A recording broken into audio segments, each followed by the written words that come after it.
Magandang araw mga bata! Please watch the full video and subscribe. Narito ang inyong guro, si Teacher Chris, para pag-aralin natin ang asignaturang matematika sa ikalawang baitang. Tayo ngayon ay nasa ikalawang markahan sa unang linggo. Ang pamagat ng ating pag-aaralan, pagpapakita ng pagbabawas ng bilang na may 2 hanggang 3 digit na may minuend hanggang 900 at 99. Bago natin simulan ang ating aralin, tayo munang alamin kung ano ang matututunan ninyo sa aralin ito. Pagkatapos ng aralin ito, mapapalawak pa ang kaalaman sa pagbabawas gamit ng expanded form subtraction at ang standard algorithm. Bago ang lahat, atin munang balikan ang napag-aralan ninyo tungkol sa pagbabawas. Sagutin ang mga sumusunod na katanungan. Maaaring kumuha ng papel upang doon ilagay ang inyong sagot. Number 1. Si Arky ay may 6 na 10 piso, isang 20 piso at 3 piso. Magkano kaya lahat ang kanyang pera?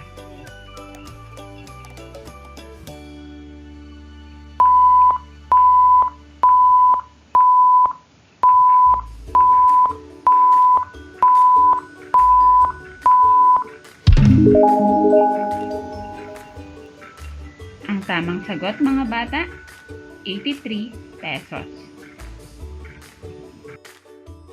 Ang katanungan, binigyan si Ace ng baon ng kanyang ina sa halagang 50 piso. Mayroon siyang natirang pera na 20 piso. Magkano na lang ang pera ni Ace?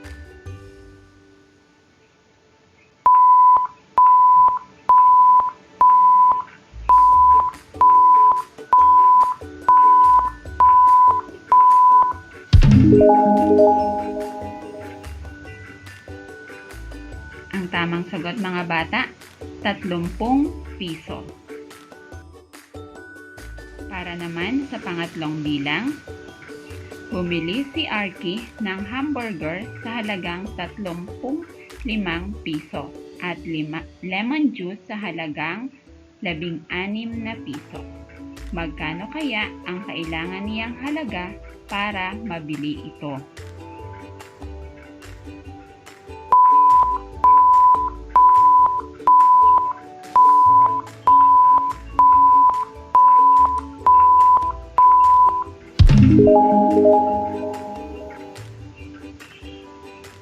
Ang tamang sagot, 51 piso o 51 pesos. Ngayon naman, ay maaari kayong sumabay sa isang pampasiglang bilang na inihanda ko para sa inyo. Handa na ba mga bata?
Masaya ba ang Get ating ready naging for the gawain, mga countdown. bata?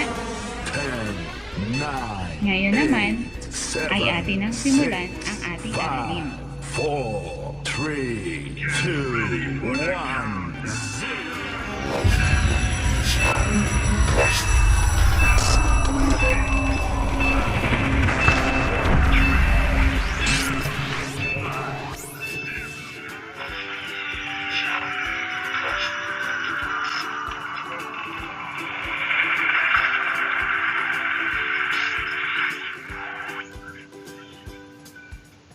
Get ready for the count.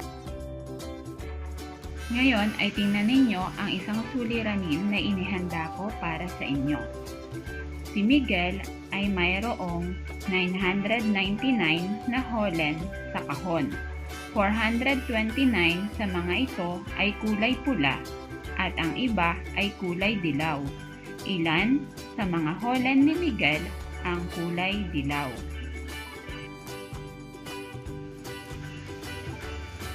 Ngayon ay subukan nating lutasin ang suliranin ni Miguel. 999 minus 429. Ngunit bago natin simulan ang ating pag-aaral, atin munang balikan ano-ano ba ang iba't ibang parte sa pagbabawas. Ang nasa itaas na bahagi ay tinatawag natin na minumin. Samantalang ang nasa ibabang bahagi naman ay tinatawag natin na subtrahen. At ang pinakang sagot ay tinatawag natin na difference.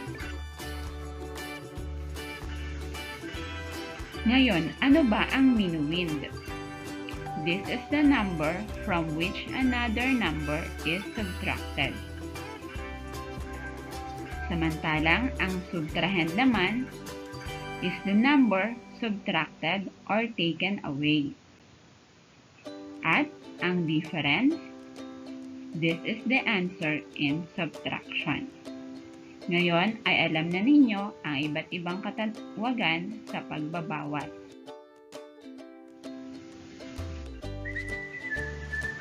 Atin munang alamin kung paano natin lulutasin ang suliranin. Maaari tayong gumuhit ng blocks o gumamit ng iba't ibang kagamitan para maipakita ang 999 minus 429. Ngayon ay makikita ninyo sa inyong screen ang pagbibilang ng 999.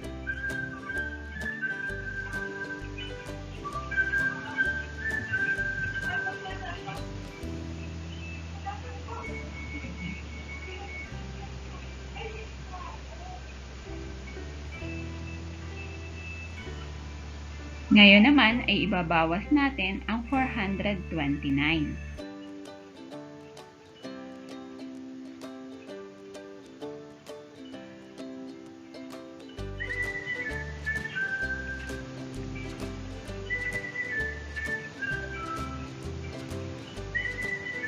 Kaya ang magiging sagot ay 570. Magaling mga bata! Ngayon naman, mayroon pa akong ibang halimbawa na inihanda para sa inyo.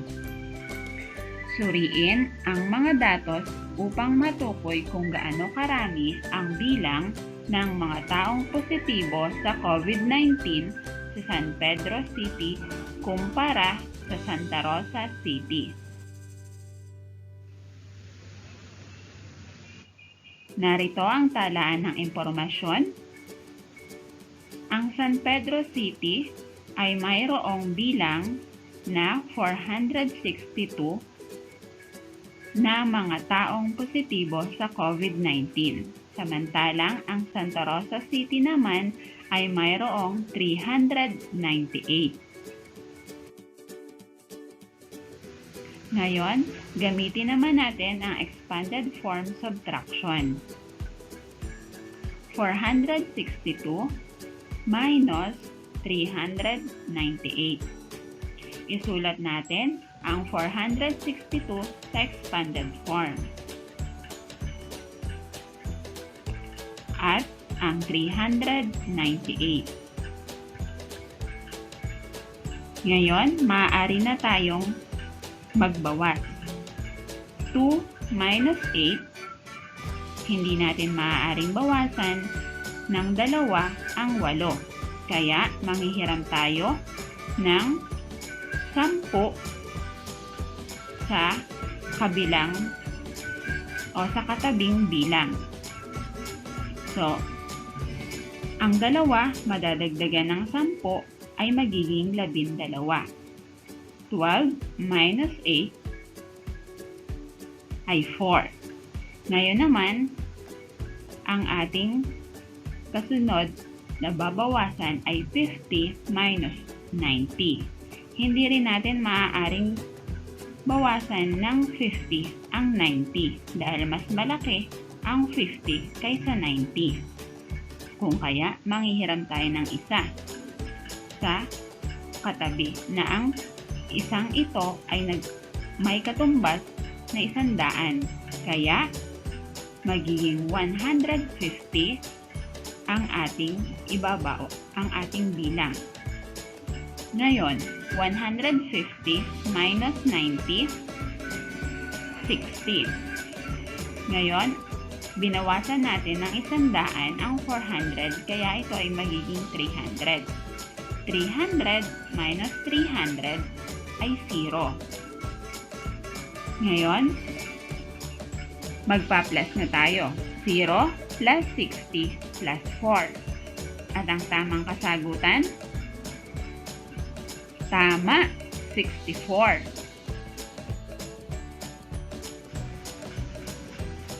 Ngayon naman, gagamitin natin ang standard algorithm. 462 minus 398.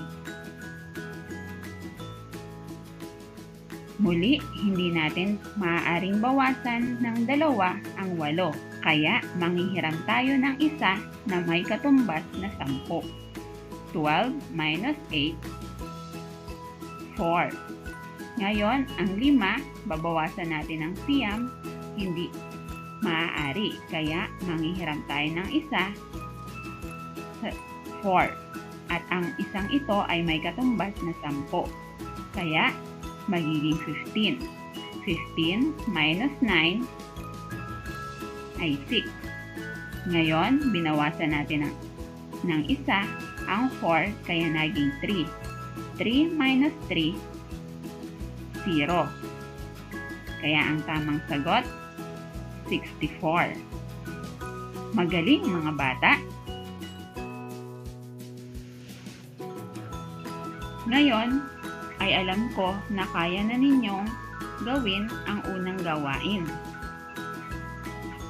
Para sa unang gawain, kumuha ng isang malinis na papel at lagyan ito ng inyong pangalan at bilang mula 1 hanggang 5. Sagutin ang mga tanong sa ibaba.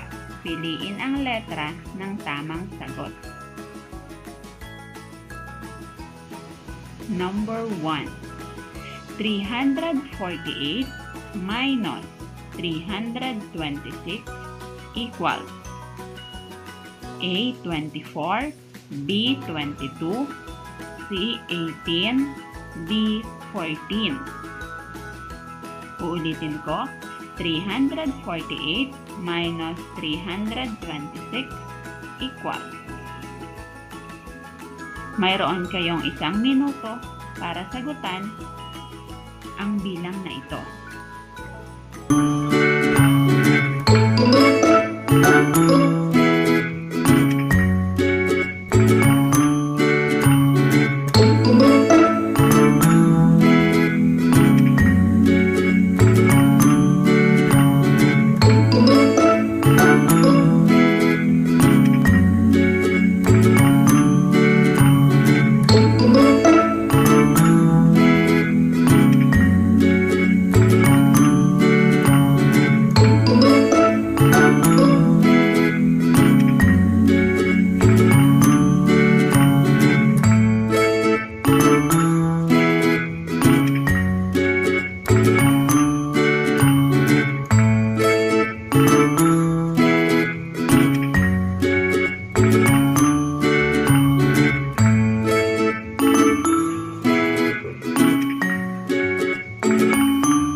Letter B, 22.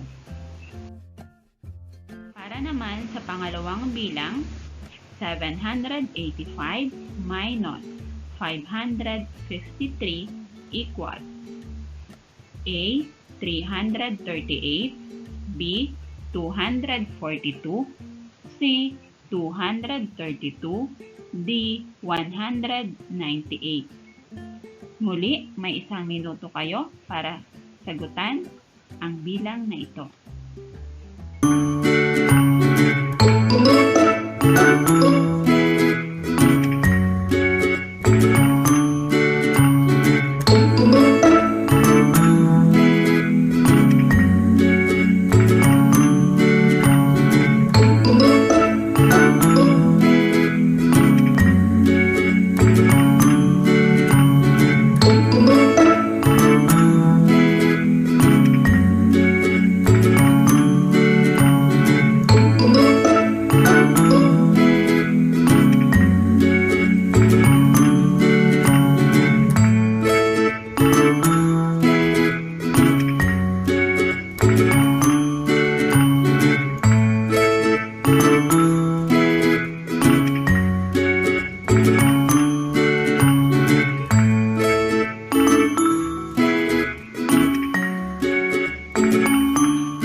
Ang tamang sagot mga bata, letter C, 232. Para naman sa pangatlong bilang,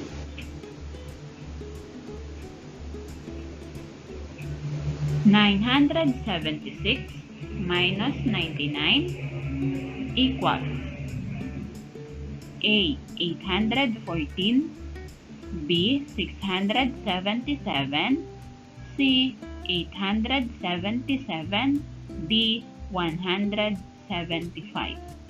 Uulitin ko, 976 minus 99 equals. Mayroon ulit kayong 1 minuto para sagutan ang bilang na ito.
Ang tamang sagot mga bata, letter C, 877. Number 4, 876 minus 387 equals A, 263, B, 489, C, 511, D, 389. Uulitin ko, 876 minus 387 equals. May 1 minuto muli kayo mga bata.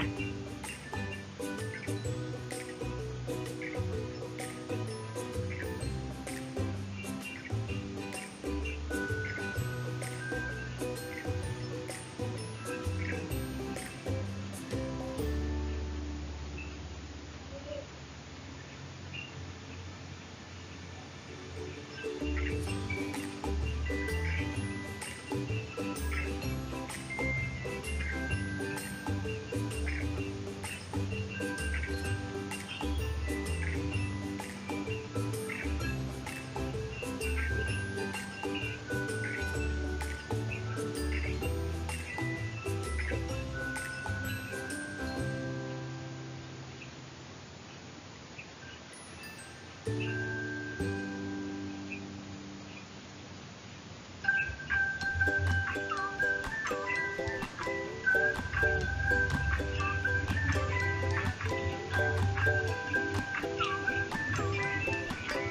tamang sagot mga bata, letter B, 489.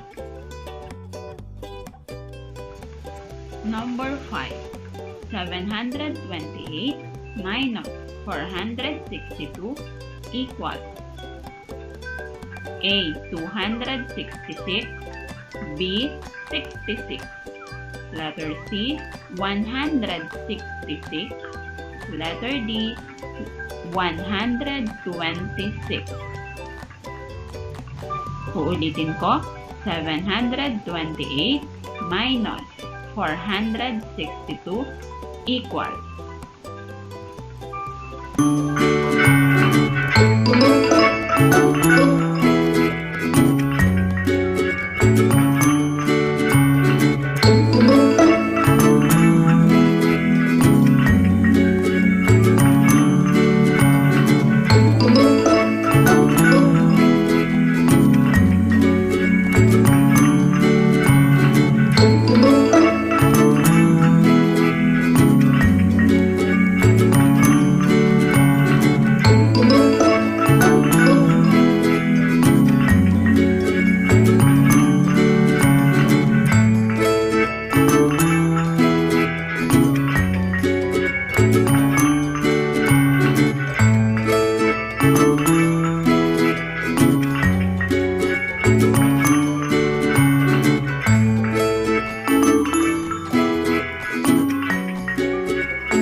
ang tamang sagot mga bata, A, 266. Magaling mga bata! Ngayon ay maaari nyo nang bilangin ang inyong nakuhang puntos. Kung nakatatlo hanggang 5 puntos, magaling mga bata! Ngayon naman ay subukan ninyong gawin ang pangalawang gawain. Kumpletuhin ang chart sa paraan ng paggamit ng standard algorithm.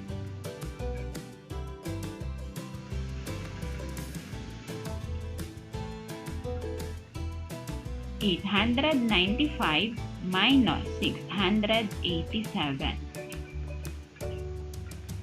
Muli mga bata, mayroon kayong tig-1 minuto para sagutin ang bawat bilang.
Ang difference, 208.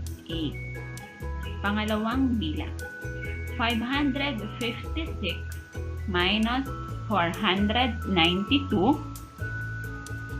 Uulitin ko, 556 minus 492.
64. Para naman sa pangatlong bilang, 469 minus 429. Ano ang difference? Uulitin ko, 469 minus 429. Ano ang difference?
Mga bata, 40. Para naman sa ikaapat na bilang, 968 minus 832 equals 968 minus 832 equals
tamang sagot mga bata, 136.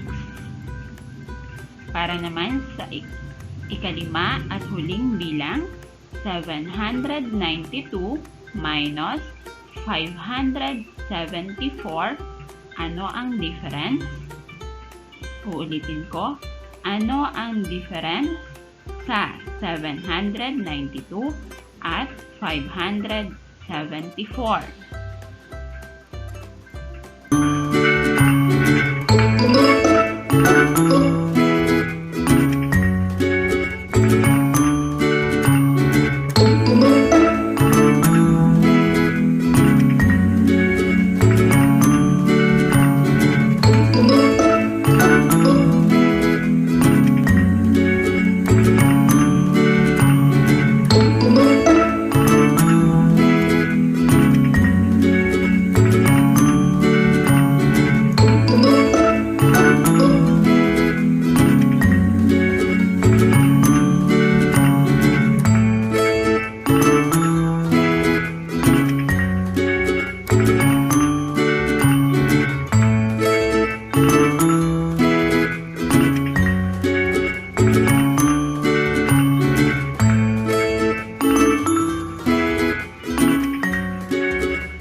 Ang tamang sagot mga bata, 218. Ngayon, ilan sa inyo ang nakakuha ng 3 hanggang 5 puntos na may tamang kasagutan? Magaling!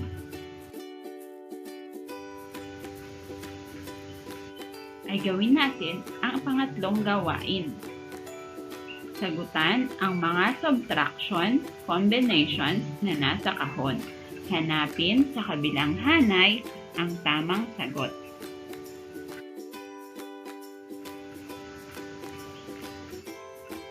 Narito ang hanay A. 497 minus 349.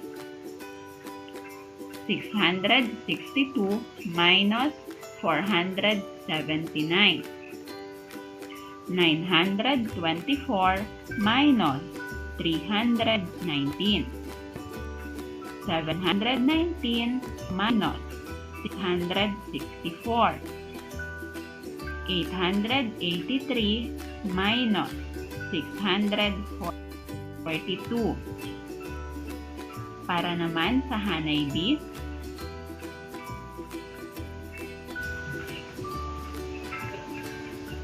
148, 183, 605, 231, 606, at 236. Ngayon ay maaari nang magsimula na magsagot mga bata. Meron kayong 2 minuto para sagutan ang gawain ito.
Tapos na ba mga bata? Ngayon ay atin ang alamin kung tama ang inyong naging kasagutan. 497 minus 349 equal 148. Pangalawa, 662 minus 479 equals 183. Pangatlo, 924 minus 319 equals 605.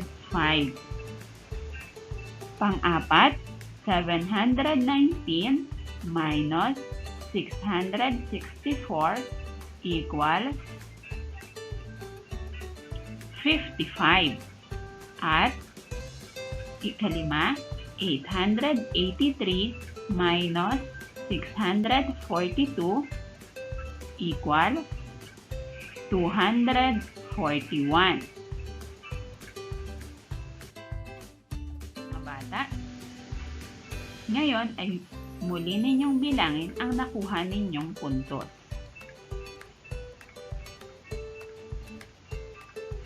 Para naman sa pang-apat at huling gawain natin para sa araling ito, suriin ang mga datos upang matukoy kung gaano karami ang bilang ng mga taong positibo sa iba't ibang lugar. Pagkatapos nito ay sagutin ang mga kasunod na katanungan. Narito naman makikita ninyo sa inyong screen ang isang talaan ng impormasyon. Ang San Pedro City ay mayroong 462 na bilang ng mga taong positibo sa COVID-19. Ang Santa Rosa naman ay mayroong 398 na mga taong positibo sa COVID-19. Samantalang, ang Calamba City ay mayroong 217 at ang Biñan City ay mayroon namang 473 na bilang ng mga taong positibo sa COVID-19. Muli, tingnan ninyo mga bata ang nasa talaan ng impormasyon.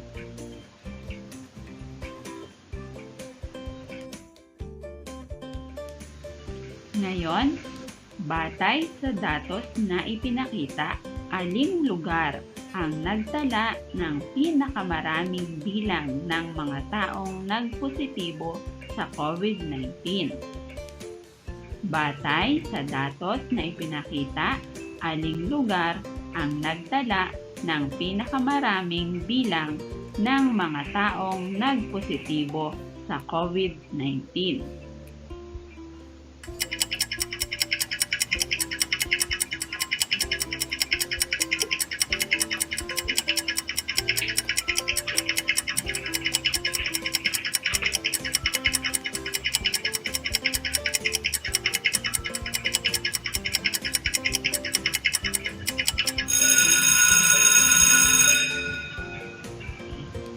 Ang tamang sagot, Biñan City.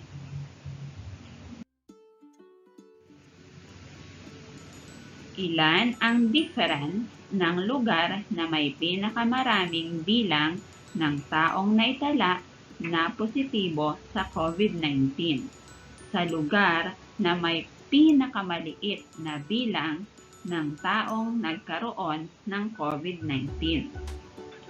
Uulitin ko, ilan ang difference ng lugar na may pinakamaraming bilang ng taong naitala na positibo sa COVID-19 sa lugar na may pinakamaliit na bilang ng taong nagkaroon ng COVID-19.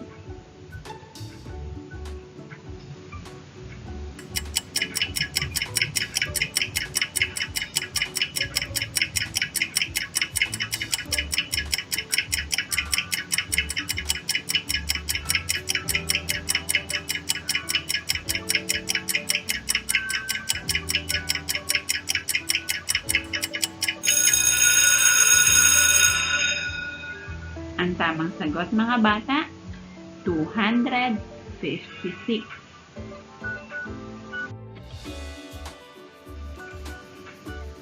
Ilan ang bilang ng taong positibo sa San Pedro City na kailangang gumaling upang maging pareho ang bilang ng positibo sa Calamba City? Ilan ang bilang ng taong positibo sa COVID-19 sa San Pedro City na kailangang gumaling upang maging pareho ang bilang ng positibong kaso sa Calamba City?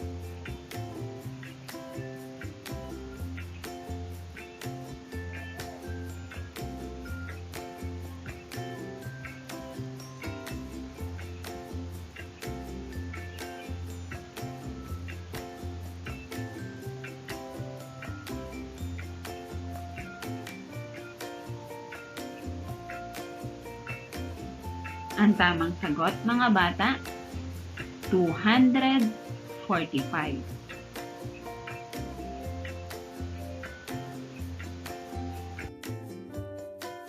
Diyan natatapos ang ating aralin sa araw na ito. Nawa ay kayo ay may natutunan sa aking video lesson na ipinakita sa inyo mga bata. Click, like, and subscribe.